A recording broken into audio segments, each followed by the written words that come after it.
Bueno, los hombres tenemos una incidencia de 4 a 5% o 9 a 10% más o menos de SAOS, las mujeres 4 a 5, pero conforme van pasando los años, como habla este trabajo con un grupo etario de 70 a 100 años, esto se va equiparando y se habla de que el factor predisponente es la menopausia. Es importante también porque se hubieran evitado catástrofes serias mundiales, si es que, como por ejemplo en Chernobyl, la persona que tenía que activar la alarma no se hubiera dormido porque tenía SAOS.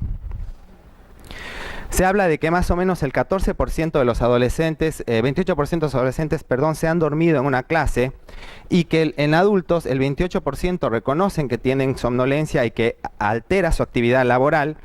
14% pierden actividades familiares y algo que no es menor, el 20% tienen alteración de la libido, la pierden. ¿Qué pasa acá? ¿Qué pasa con nosotros? Este trabajo, que es del 2005, Pérez Chada, evaluó los hábitos de sueño, horarios de trabajo, riesgo de accidentes y prevalencia de ronquido en conductores de larga distancia, especialmente en camiones. Hablaba de que la frecuencia de sueño con la que se manejaban era más o menos casi el 50%, y los datos realmente son muy interesantes porque en un grupo menor, cuando tenían sueño, aceleraban para llegar antes a algún lugar o al cielo, pero llegaban antes. Pues lo que pasa es que no llegaban solos, ese era el problema, y algunos sí se tomaban un momento para dormir y descansar. Vamos a entrar un poquito más a sueño profundo. Y de las 4 grandes patologías respiratorias asociadas al sueño, vamos a hablar más que todo de SAOS. Claramente el SAOS aumenta la mortalidad y aumenta la incidencia en diabetes, hipertensión, accidentes cerebrovasculares, y es una causa muy importante de hipertensión refractaria al tratamiento. Por eso SAOS, o la enfermedad del sueño, está siendo muy bien vista, o se está empezando a hacer no solo por neumonólogos, cardiólogos, otorrinolaringólogos, neurólogos. Hay que evaluar la patología neuromuscular porque esta se puede asociar con patología del sueño. El alcohol reduce la latencia del sueño y genera más eventos de apneas, generalmente centrales. El tabaquismo y la cafeína disminuyen también la latencia del sueño, lo cual disminuye la eficacia del sueño. Y hay trabajos que obviamente alteran el ciclo circadiano.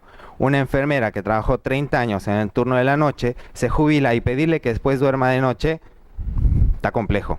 Y realmente es una de las consultas, y mucho rechazo a veces también para el tratamiento, porque es la vida que han llevado siempre. Con respecto a los síntomas, hay que diferenciarlos entre síntomas diurnos, como hipersomnia, dificultad en la concentración, depresión, síntomas nocturnos como microdespertares, ronquidos, ahogos, ¿sí? Que en realidad, obviamente, los síntomas nocturnos es algo que a mí me preocupa profundamente en la consulta, porque todas las mujeres miran al esposo dormir, como que a las 3 de la mañana no tienen nada más que hacer que mirarlo, y se quejan porque roncan o porque dicen que realmente no respira. Ningún hombre se queja de que la mujer no respira, dormimos, pero las mujeres lo miran. Y lo miran como constantemente, y es la queja, y realmente más que queja ayuda un montón porque da el diagnóstico. Hay algunas condiciones, escuché con un comentario de alguien se entró pegada, algunas condiciones que aumentan el riesgo, como la menopausia, las alteraciones centrales como los accidentes cerebrovasculares, tabaquismo, consumo de café, y algunos signos anatómicos que son importantes para el examen físico. La circunferencia de cuello, por ejemplo, que arriba de 43 centímetros, es un pretest del examen físico que nos puede orientar al diagnóstico. La micrognatia, macroglosia, la obesidad, y algunos datos que son importantes, como evaluar el grado de malampatia en estos pacientes, que generalmente está asociado a cuello corto, y obviamente una mayor incidencia de cuadros obstructivos. La hipertrofia de las amígdalas, que si llega a ser grado 4, claramente hay una obstrucción mecánica. Generalmente esto pasa en chicos y generalmente se soluciona con una cirugía, pero no está de más observar.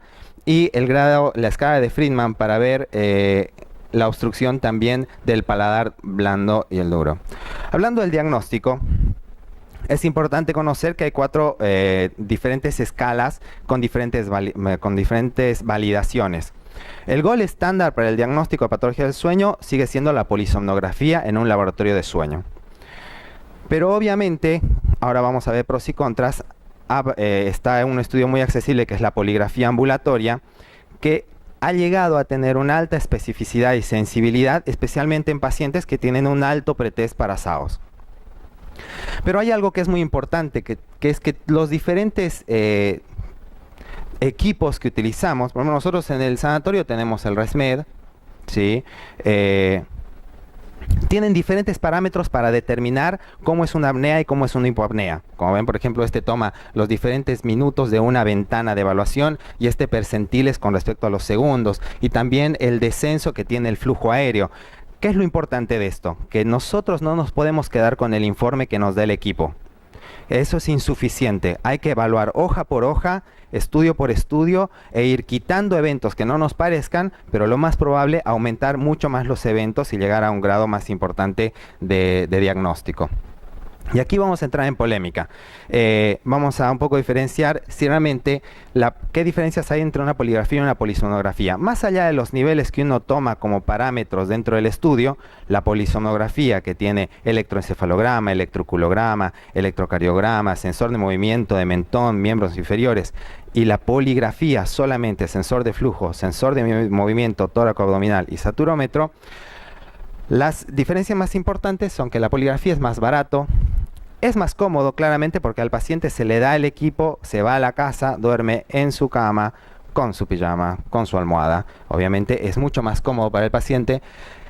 Algo que está empezando a aparecer, que es la transmisión en red, que a veces el diagnóstico o el informe ya te llega directamente vía mail o vía online en la mañana al laboratorio pulmonar o en el laboratorio de sueño que uno esté. Sirve para lo malo que puede servir cuando es muy normal o cuando es muy patológica. O sea, los pacientes que tienen un alto pretest para SAOS se van a beneficiar de este tipo de estudio porque va a ser más rápido. Y la información es limitada. ¿Por qué? Porque no tenemos los estadios del sueño. Que ahí viene el gran beneficio de la polisomnografía, que al darnos los estadios del sueño nos sirve no solamente para SAOS, sino para otras enfermedades asociadas al sueño, como por ejemplo la narcolepsia, donde necesitamos un test de latencia múltiple. Y otro problema es que ahí necesitamos un personal capacitado y una larga lista de espera generalmente, y esto está escrito no solo en estudios, y eso también lo vemos en el día a día. Ambos nos sirven, y en este trabajo es muy interesante ver de que los estudios en domicilio tienen una alta sensibilidad, una especificidad intermedia, y que el grado de apneas y hipopneas que tomaron este trabajo fueron de 10 para arriba, o sea que no eran solamente severos. Y en esta época de crisis, a veces el 2x1 sirve. Y el 2x1 en estudio de sueño, hablamos de la noche bipartida, de cuándo hacer un estudio, 2 horas una poligrafía o una polisomnografía, y las otras 2 horas ya la titulación. En este estudio, donde dividieron ambos grupos, se ve que realmente no hay valores estadísticamente significativos con respecto al grado de apneas, como el grado de severidad. Sí, obviamente hay números estadísticamente significativos con el tiempo de estudio. Un estudio duró 2 a 3 horas y el otro duró 6, por ejemplo. Pero eso no nos dificulta para hacer un diagnóstico. ¿Cuándo? Cuando tenemos un paciente con ronquidos intensos, cuando tenemos un alto pretest, generalmente porque el paciente refiere mucha sintomatología diaria, cuando el acompañante, la pareja, refiere que también, o la familia, porque a veces hay una persona que se acuesta después de almorzar y el nieto, el hijo, la hija nota que deja de respirar. No solamente es para pacientes que tienen 30 eventos por hora en una poligrafía o polisomnografía completa, sino que también se puede dar en pacientes con SAOS no tan severo. Habla de estimación de menos costos. En realidad esto es relativo, depende de cada uno en su lugar. Los costos en Europa van a ser diferentes que los norteamericanos. Y una cosa que es importante es que ha disminuido la repetición de estudios. Vamos a entrar un poquito más al tratamiento. Sabemos que la clasificación de severidad va con respecto al grado de eventos por hora. Normal menos de 5, leve 5 a 15, moderado 15 a 30 y severo más de 30. Y en esta guía, que es una de las más extensas que todavía está vigente, divide el tratamiento entre intervenciones conductuales, opciones no quirúrgicas y opciones quirúrgicas. Vamos a hablar más que todo de las opciones no quirúrgicas, que son las que manejamos nosotros con el contexto de ventilación, pero haciendo un pequeño paréntesis, con respecto a lo conductual, No hay muchos trabajos, pero sí se ha descrito que a veces el cambio conductual, como descenso de peso, actividad física, controlar otras comorbilidades, puede disminuir la gravedad de las apneas, si bien no curarlas, sí disminuir la gravedad y hasta mejorar la adherencia. Así que es muy importante profundizar eso y utilizar un término que es muy común haciendo sueño, que es la higiene de sueño, que es preguntarle al paciente a qué hora se acuesta, a qué hora cena, a qué hora despierta, qué actividades tiene, qué hace durante la noche, y peleo con mis hijos para que hagan las tareas. Bueno, es una razón para que obviamente se acueste uno estresado, y eso disminuye la eficacia del sueño. Los objetivos para tratar a estos pacientes obviamente son erradicar apneas, erradicar ronquidos, mejorar la saturación nocturna, mejorar comorbilidades, mejorar calidad de vida, evitar divorcios. Hay gente que realmente por lo menos cambian de habitación. Es tremendo el grado de ronquido que a veces tienen estos pacientes y genera problemas familiares. Disminuir la hipersomnia diurna y tener en cuenta este dato que no es menor, que casi un cuarto de los pacientes dejan el tratamiento en los 3 primeros meses. Ahora vamos a ver por qué y qué hacer para que no ocurra. Esta guía también habla de diferentes niveles de validez con respecto al peso de la información, y lo más importante es esto: tiene un grado A de evidencia el tratamiento con CPAP, que para ventilación en realidad CPAP no está tomado como un modo ventilatorio, porque simplemente es presión positiva en la vía aérea. A partir de los modos binivelados de ventilación, cuando uno tiene un delta de ventilación, uno puede hablar de modos ventilatorios. Así que el CPAP es simplemente presión positiva en la vía aérea para el tratamiento generalmente de las apneas obstructivas. Del tratamiento sabemos que es el CPAP y los modos ventilatorios y las otras patologías es demasiado amplio el tema, y me pareció enfocarme un poco más en lo que es la adherencia y qué hacer con respecto a los pacientes que no son adherentes a este tratamiento. ¿Por qué? Porque realmente la adherencia ha demostrado que disminuye las comorbilidades, disminuye la mortalidad en estos pacientes y hace mucho más fácil el tratamiento de otras patologías. Pacientes diabéticos, hipertensos, que son refractarios a los tratamientos que tienen, mejoran mucho con el apoyo ventilatorio, con el tratamiento con CPAP. Y la implementación de programas de educación, de entrenamiento y seguimiento en estos pacientes, lo describen múltiples trabajos, ha mejorado mucho la adherencia en estos pacientes, basándose en un 60% generalmente de adherencia, 50-60, llegando hasta un 80%. ¿En qué se basa esto de los programas de educación? En manejo de hospital de día, que el paciente llegue a un lugar donde se le pueda probar las máscaras, se le pueda probar los diferentes modos ventilatorios, que se saque las dudas y temores con respecto al inicio del tratamiento, y se define como adherencia a un uso mayor a 4 horas por noche, mayor a 5 veces por semana. O sea, más de 5 noches por semana. Si bien los últimos trabajos hablan de que un buen tratamiento ya puede empezarse con 2 horas por noche, lo ideal obviamente es que lo use toda la noche, todas las noches. Pero con 4 horas por noche, 5 noches a la semana, uno puede sentirse exitoso con el tratamiento. ¿Qué es lo que mejora? Mejora mucho el índice de perturbación respiratoria, mejora mucho la somnolencia, disminuyen radicalmente los accidentes de tránsito asociados a esta patología, mejora mucho la calidad de vida. Algo que mejora, no tanto, es la arquitectura del sueño, porque está asociado a otras situaciones, la cognición, como alteraciones de la memoria o la motricidad fina, y comorbilidades cardiovasculares, que en realidad hoy por hoy hay muchos trabajos que hablan de que con respecto a las comorbilidades cardiovasculares, hasta tendría un buen efecto con arritmias, porque con lo que se vio es con accidentes cerebrovasculares y con hipertensión. Pero hay un trabajo muy grande, como los cardiólogos tienen estos estudios que son muy llamativos, que se llaman HELP, Survivor, nombres así como fuertes, y tienen miles y miles y miles de pacientes. Disminuyó en un último trabajo un poco la incidencia de taquicardias ventriculares, con inicios de taquicardias supraventriculares. Entonces, la verdad que muy interesante. Y mejora mucho también algunas comorbilidades. Esto también asociado a cambios conductuales, que son muy importantes.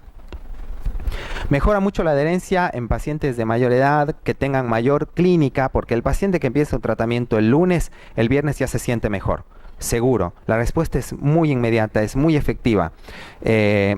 Los que tienen mejor experiencia inicial, esto obviamente asociado a educación y entrenamiento, Y los que tienen menor adherencia, obviamente son los que no tienen muchos síntomas, a los que tienen que generarle costos, porque no todas las obras sociales y prepagas cubren en un 100% el tratamiento, y es un tema de decirle a un paciente que se compre el equipo y que tiene que renovar su máscara cada 6 meses a un año. Eso le genera costos y obviamente va a disminuir la adherencia. Este esquema me pareció muy interesante con respecto a la adherencia y estoy en desacuerdo con la parte final. Ahora vamos a ver por qué.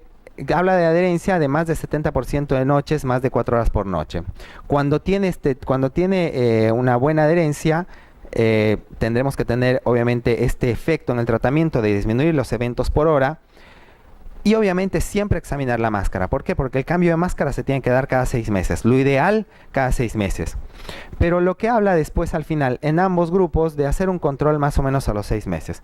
Cosa que la verdad, eso creo que no es lo ideal. Creo que el control tiene que ser, por lo menos al inicio, cada mes, o si no es que es antes, justamente para mejorar la adherencia. Porque el paciente que esté dentro de ese 25% que los 3 primeros meses dejaron el tratamiento, ya lo perdimos. Entonces es más difícil retomarlo. Y con... Tan mal me está yendo. Me apuro. Y algo que se está viendo ahora, que es la telemedicina. La información, que después Manuel va a hablar un poquito más también de tecnología. Este es un zapatófono claramente del año 80, pero obviamente ahora son mucho más pequeños y la información está dentro del mismo equipo. Se transmite y llega directamente a la computadora del médico. Esto, con respecto a la medicina, hay varias dudas. Se habla en los diferentes trabajos que no está claro si mejora la adherencia. La percepción individual es muy diferente, porque al médico que maneja mucho esto está fascinado y realmente tiene la sensación de que mejora mucho la adherencia. ¿Por qué? Porque un lunes a las 3 de la tarde, revisando su computadora, se da cuenta que el paciente hizo mal todo el fin de semana y el martes lo llama. Entonces, ese contacto podría estar mejorando la adherencia. Los trabajos todavía no lo han logrado determinar, pero podría estar mejorando la adherencia. Se pierden datos, porque hay spams y porque se pierden los datos en la nube. ¿Es más cómodo y costoso? Costoso no sabemos porque los términos monetarios son diferentes en diferentes lugares. Y de lo cómodo, ahora les voy a mostrar un trabajo muy interesante al respecto. Se contacta uno con los pacientes. Esto es muy importante. Y los trabajos chicos sí mejoran la adherencia. Pero ¿por qué es importante lo del paciente? Porque a veces nosotros como médicos estamos muy enfocados, por ejemplo, en la mortalidad. Y queremos que el paciente viva más. Pero a veces al paciente hay que preguntarle qué es lo que le pasa. Y capaz al paciente no le interesa tanto la mortalidad y le interesa que le calmes el dolor. Entonces, en este trabajo donde hicieron una entrevista a los pacientes con respecto al seguimiento con telemedicina, las razones más importantes por las que no querían hacer telemedicina, por ejemplo, era que querían ver al médico, porque le querían llevar un vino, porque querían ese contexto personal, querían hablar con él, querían comunicarse, querían hablar hablar de sus miedos. Y habían algunas otras cosas que eran muy importantes, como no tengo una webcam para hablar, no tengo internet, cosas que realmente a veces para nosotros no las vemos, pero hay que hablar con los pacientes y preguntarle cómo se siente con ese nuevo sistema. Y necesitamos necesitamos ayuda cuando a veces los pacientes no se adhieren bien al tratamiento. Tenemos esta situación de que a veces los pacientes hay que ponerle la máscara en ese momento, que vean dónde está el dobladito, que no se pueda acostar de un lado o del otro, o pacientes que se ponen una máscara nasal en la nariz y la boca y te decían, doctor, me fugo, porque realmente estaba todo metido en el medio. Las dos causas más importantes por las que digamos, los pacientes no se adhieren mucho es la sequedad de boca, la sequedad de garganta en las mañanas, que se maneja fácilmente con un humidificador. Responden fantástico. Y la otra son las fugas, que a veces generan conjuntivitis o lesiones en piel porque porque sienten fuga la presiona más. Ahí uno tiene que evaluar la calidad de la máscara, el tiempo de uso de la máscara y si no, cambiarla, irla probando. Y para eso está el hospital de día con estos pacientes, probarles diferentes máscaras y ver. Puntos clave. El SAOS está claramente subdiagnosticado ahora. Hay que profundizar la búsqueda en comorbilidades porque aumentan la mortalidad en estos pacientes. Mejorar mucho la relación médico-paciente con relación a SAOS porque mejora mucho la adherencia. Evaluar estudios por estudios, no quedarse con el informe que nos da simplemente el equipo. Y algo que siempre trato de enfocar mucho en mis charlas es conocer nuestra comunidad, tratar de hacer estadística y por lo menos saber un valor básico de qué es lo que estamos viendo día a día con nuestros pacientes. Gracias.